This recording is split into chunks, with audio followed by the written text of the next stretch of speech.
4 में से 2 समूह पानी देकर सरसों की बिजाई करवाई जाए। लेकिन जिस तरीके का रेगुलेशन जो सामने है उसको ना तो कोई विधायक बताने में आगे आ रहे हैं, ना ही कोई सत्ता पक्ष विपक्ष। और प्रदीप रस्तोगी जो इस समय कार्यवाहक चीफ इंजीनियर है उनका भी बयान अभी तक किसानों के सामने नहीं है। इसको लेकर जो संशय बरकरार है किसानों के अंदर, मौजूदा जो 5 बारी का जो निर्णय लिया गया था उसमें अभी ये बात सामने आ रही है कि 3 बारी मिलेगी और 2 बारी 4 में से 1 समूह में मिलेगी। ऐसे में एक बार फिर यहाँ पर किसान नेताओं का जमावड़ा खाजूवाला की जाट धर्मशाला में आप देख सकते हैं, जो 3 अक्टूबर को गड़साना के अंदर एसडीएम कार्यालय पर पड़ाव डाला जाएगा। ऐसे में आज किसान नेता सोपत राम मेघवाल यहाँ पर पहुंचे, इनसे वार्ता करेंगे किस तरीके का रेगुलेशन जो कल जल परामर्शदात्री समिति की बैठक में तय हुआ है, क्या आप उससे संतुष्ट नहीं है, किस तरीके का रेगुलेशन चाहते हैं। सिंचाई विभाग जिस प्रकार किसानों को भ्रमित कर रहा है, हम भली प्रकार जानते हैं कि डैम की हालात बहुत बेहतर नहीं है, लेकिन उसकी आड़ में जो सिंचाई विभाग ने रेगुलेशन तैयार किया है वो किसान विरोधी है।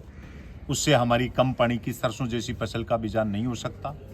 और बड़ा दुर्भाग्य है कि कल परामर्शदात्री की बैठक के बाद न कोई जनप्रतिनिधि न कोई अधिकारी किसानों को संतोषजनक जवाब दे रहा है। जिस प्रकार के समाचार आ रहे हैं कि जी 2 बारियां आपको 3 में से 1 समूह में मिलेगी, उसके बाद में 2 बारियां 4 में से 1 समूह में मिलेगी। अगर 1365 फीट पानी में राजस्थान सरकार व सिंचाई विभाग की ये मंशा है कि इस क्षेत्र के अंदर सरसों की फिसल का बिजान नहीं कराएंगे, तो किसान ने फैसला किया है कि 3 अक्टूबर को वो अपने पानी की एक पाई का हिसाब लेने के लिए गड़साना एसडीएम कार्यालय पे महापड़ाव डालेगा। उसी दिन खाजूवाड़ा से लेके पूरे प्रथम चरण की रावसर तक की सारी मंडियों के अंदर कृषि जिंसों की बोली बंद रह के व्यापारी बंधु हैं वो हमारे समर्थन में रहेंगे। मेरी राजस्थान सरकार से यही गुजारिश है कि यहाँ जो अधिकारी बैठे हुए हैं वो निश्चित तौर पर पानी को लेकर किसानों को संतुष्ट नहीं कर पा रहे हैं। वो ये बताने तक को भी तैयार नहीं है कि किसान को पानी कब कब मिलेगा। इससे किसानों में गुस्सा बढ़ रहा है। और आज की जाट धर्मशाला खाजूवाड़ा की बैठक ने तय किया है कि खाजूवाड़ा क्षेत्र से हजारों की संख्या के अंदर किसान मजदूर व्यापारी वहां पर पहुंचेंगे और एसडीएम कार्यालय के कामकाज को ठप करेंगे।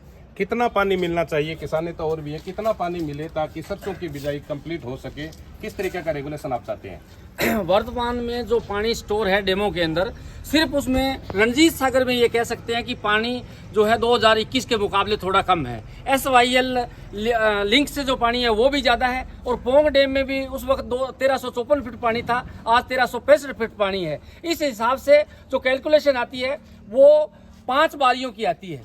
5 बारी जो है वो जनवरी तक किसान ये चाहते हैं कि अपने हिसाब से दे ताकि हम कम पानी की फसलें बीज सके। किसान सिर्फ कम पानी की फसलें चना और सरसों बीजना चाहते हैं, लेकिन सरकार जो पानी देना चाहती है उससे सरसों और चने की बिजाई नहीं हो सकती। मजबूरी में किसानों को गेहूं की फसल की बिजान करना पड़ेगा। उसके लिए अतिरिक्त पानी की जरूरत होगी। वो पानी फिलहाल जो है डैम में पोजीशन नहीं है।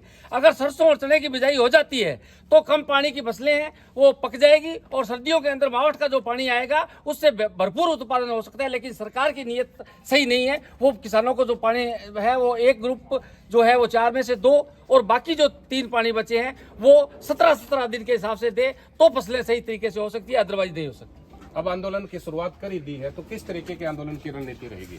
जिस तरह से 2004 के अंदर गड़साना के अंदर एक बड़ा आंदोलन हुआ था और उसके बाद में 2021 के अंदर हमने सरकार को झुका करके रेगुलेशन तुड़वाया था, वही हमारी तैयारियां हैं। और निश्चित तौर पर 2021 में सरकार को तो झुका करके लिया था, वही पानी अब हम झुका करके और रेगुलेशन तुड़वाएंगे और किसानों को बिजान करवाएंगे, वह किसानों के खेतों के अंदर फसलें लहलाएंगे। बिल्कुल 2004 का जो किसान आंदोलन हुआ था उसको किसान भूले ही नहीं है। 7 किसान इसी पानी के मामले को लेकर शहीद भी हुए थे 2021 में। तो 4 में से 1 समूह का जो रेगुलेशन जारी हुआ था उसी को तुड़वाने को लेकर किसान संगठनों ने लगातार वहां धरना प्रदर्शन किया था और आखिरकार किसानों की बातों को माना गया था। एक बार फिर यहाँ पर आंदोलन की सुगबुगाहट जो शुरू हुई है, किसान चाहते हैं कि अक्टूबर में 4 में से 2 समूह में पानी मिले। लगातार किसान है जो प्रदर्शन कर रहे हैं और इन्होंने अब चेतावनी दी है कि 3 अक्टूबर को एसडीएम कार्यालय गड़साना में घेराव करेंगे। मेरे कैमरामैन सहयोगी